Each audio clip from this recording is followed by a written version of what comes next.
ज़्यादातर लोग जब अपने करियर की शुरुआत करते हैं तो इंश्योरेंस में इन्वेस्ट करते हैं। कौन से वो 5 नियम हैं जो हर फैमिली को याद रखने की ज़रूरत है?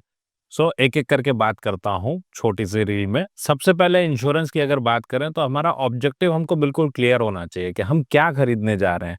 हम उसमें टर्म प्लान खरीदना चाह रहे हैं या हम उसमें एक इन्वेस्टमेंट करना चाह रहे हैं। मतलब हम इंश्योरेंस लेना चाह रहे हैं कि अगर कुछ हो जाता है, मेन आदमी जो भी घर का मुखिया है वो काम करता है, पैसे लाता है, अगर वो उसको कुछ हो जाता है तो इंश्योरेंस का रिस्क कवर का अमाउंट मिल जाएगा और परिवार की फाइनेंशियल सेफ्टी हो जाएगी।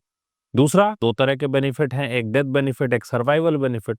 तो सर्वाइवल बेनिफिट के तौर पे अगर हम जीवित हैं तो हमारे पास में पैसे भी मिलेंगे। इन दोनों में से आपको क्या चाहिए ये आपको क्लैरिटी के साथ देखना होता है। पहला पॉइंट तो ये आ गया। सेकंड पॉइंट में टर्म प्लान का इंश्योरेंस का अमाउंट कितना होना चाहिए, ये हम तय करें। मैंने देखा है इतने सालों में, लगभग 20 सालों से मैं देख रहा हूँ, लोग टर्म प्लान ले लेते हैं। बोलेंगे मेरे पास में टर्म प्लान है। क्या हुआ? 20 लाख का टर्म प्लान है, किसी का 25 लाख का टर्म प्लान है। अरे भई, अगर आपका रहन-सहन अच्छा है, आपके घर के खर्चे अगर मान लीजिए साल के 10 लाख के आपके खर्चे हैं, 25 लाख के कवर से क्या होने वाला है?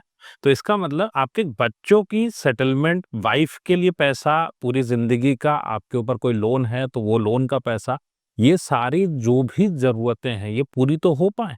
भई अगर ब्रेड अर्नर की डेथ होती है, तो इतना पैसा तो मिले कि ये सारे खर्चे जो हैं वो पूरे किए जा सकें। देन नेक्स्ट पॉइंट आता है कि जो टर्म प्लान हम लें उसका टाइम पीरियड कितना हो, कितने साल के लिए हम उसको लें। मैं देखता हूँ लोग लेते हैं उसको 80 साल की उम्र तक ले लिया, बोलते हैं कि मैं कभी तो मरूँगा तो मेरे लाइफ में बच्चों को कुछ मिल जाएगा। बहुत थोड़ी-सी रकम रह जाती है वो।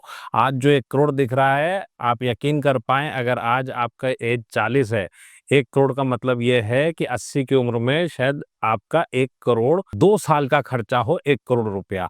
बहुत कम हो जाता है वो अमाउंट। दूसरा आपका जो प्रीमियम अमाउंट है वो बहुत बढ़ जाता है।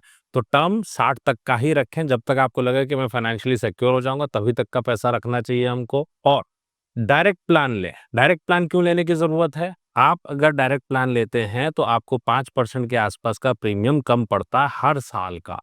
अब बात आती है 5वें नंबर पे कि जब इन्वेस्टमेंट करना है तो क्या करें कि मेरे को सर्वाइवल बेनिफिट के लिए इंश्योरेंस होता ही नहीं है। अगर आपको इंश्योरेंस में इन्वेस्ट करना है तो इससे बड़ी मूर्खता नहीं हो सकती। अपना मनी आईक्यू बढ़ाओ, इन्वेस्टमेंट के लिए इंश्योरेंस नहीं होता।